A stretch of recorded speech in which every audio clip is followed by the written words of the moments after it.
Unang Korinto Kapitulo 14. Sundin ninyo ang pag-ibig, gayon may maningas ninyong pakanasain ang mga lalong dakilang kaloob, datapwat lalo na ang kayo'y mga kapanghula. Sapagkat na nagsasalita ng wika ay hindi sa mga tao nagsasalita, kundi sa Diyos, sapagkat walang nakauunawa sa Kanya, kundi sa Espiritu ay nagsasalita ng mga hiwaga. Datapwat ang nanghuhula ay nagsasalita sa mga tao sa ikatitibay, sa ikapangangaral, sa ikaaaliw. Ang nagsasalita ng wika ay nagpapatibay sa kanya sarili. Ngunit ang nanghuhula ay nagpapatibay sa iglesia. At ibig ko sanang kayong lahat ay magsalita ng mga wika, datapwat lalong-lalo na ang kayo ay mga kapanghula. At lalong dakila ang nanghuhula kaysa nagsasalita ng mga wika. Maliban na kung siya'y magpapaliwanag upang ang iglesia ay mapagtibay. Ngayon nga mga kapatid ko, kung ako'y pumarihan sa inyo na nagsasalita ng mga wika, anong inyong pakikinabangin sa akin? Maliban na kung pagsalitaan kayo sa pamamagitan ng pahayag o ng kaalaman o ng panghuhula o ng aral. Kahit ang mga bagay na walang buhay na nagsisitunog, maging plauta o alpa.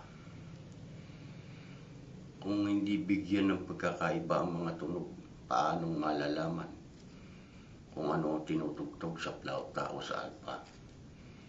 Sapagkat kung tumunog ang pakakak na walang katiyakan, sino ang hahanda sa pakikibaka?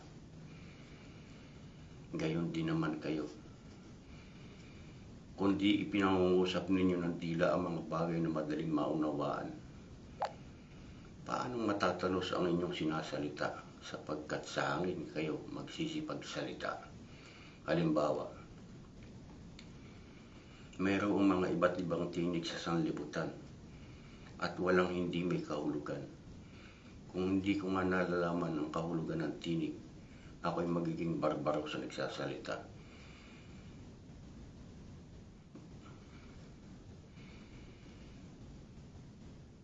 At ang nagsasalita ay magiging barbaro sa akin. Gayon din naman kayo, yamang mapagsikap kayo sa mga kaloob na ayon sa Espiritu, ay pagsikapan ninyong magsisagana kayo sa ikatitibay ng iglesia. Kaya't ang nagsasalita ng mga wika ay manalangin na siya'y makapagpaliwanag, sapagkat kung ako'y nananalangin sa wika, ay nananalangin ang aking espiritu, datapwat ang aking pag-iisip ay hindi namumunga. Ano nga ito?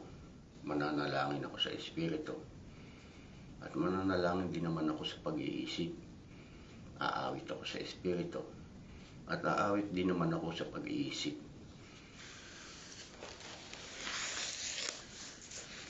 Sa ibang paraan, pagka ikaw ay nagpupukil sa espiritu, ang nasa kalagayan ng di marunong, paanong siya makapagsasabi ng siya nawa sa iyong pinagpapasalamat? Palibhasa hindi niya nalalaman ang inyong sinasabi. Sapagkat ikaw sa katotohanan ay nagpapasalamat kang mabuti, datapwat ang iba ay hindi napapagtibay. Nagpapasalamat ako sa Diyos na ako'y nagsasalita ng mga wika ng higit kaysa inyong lahat. Ngunit sa iglesia ay ibig ko pang magsalita ng 5 salita ng aking pag-iisip upang makapagturo ako naman sa iba, kaysa magsalita ng 10,000 salita ng wika. Kaya't mga kapatid, huwag kayong magpakabata sa pag-iisip, gayon may sa kaalayan ay magpakasanggol kayo, datapat sa pag-iisip kayo'y mga pakatao. Sa kasulatan ay nasusulat, sa pamamagitan ng mga taong may iba't ibang wika at sa pamamagitan ng mga labi ng mga taga-ibang lupa ay magsasalita ako sa bayang ito. Gayunmay hindi ako pakikinggan nila, ang sabi ng Panginoon. Kaya nga ang mga wika ay pinakatanda, hindi sa mga nagsisisampalataya, kundi sa mga hindi nagsisisampalataya. Datapwat ang panghuhula ay hindi sa mga hindi nagsisisampalataya, kundi sa mga nagsisisampalataya. Kung ang buong iglesia nga ay magkatipon sa isang dako, at ang lahat ay nagsasalita ng mga wika, kung mayroong pumasok na mga hindi marunong o mga hindi sumasampalataya, hindi magsasabihin nila, kayo'y mga ulol. Datapwat kung ang lahat ay nagsisipanghula at may pumasok na isang hindi sumasampalataya at hindi marunong, may hikayat siya na lahat, masisiyasat siya na lahat.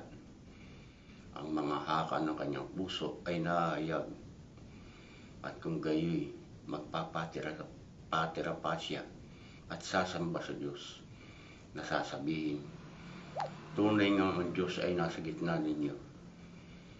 Ano nga ito mga kapatid, pagka kayo'y nang magkakatipon, ang bawat isa sa inyo ay may isang awit, may isang aral, may isang pahayag, may wika.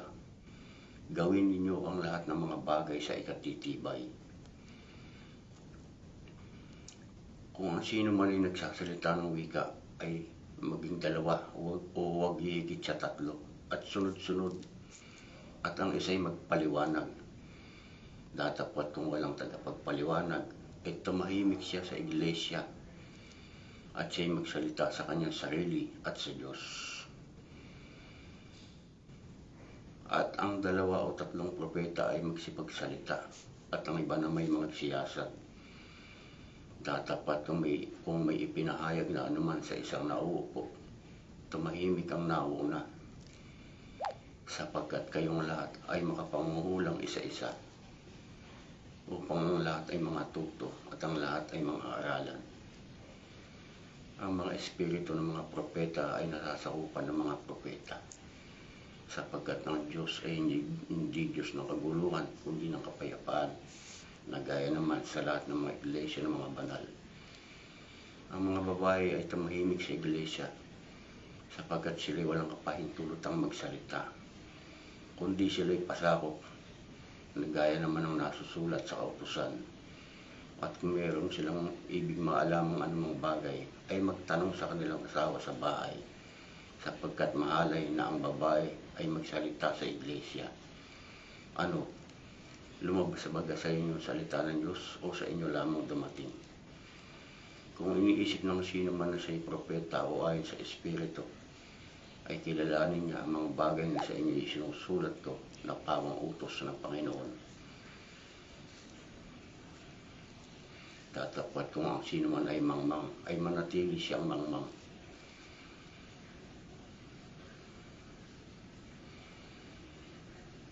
Datapwat, mga kapatid,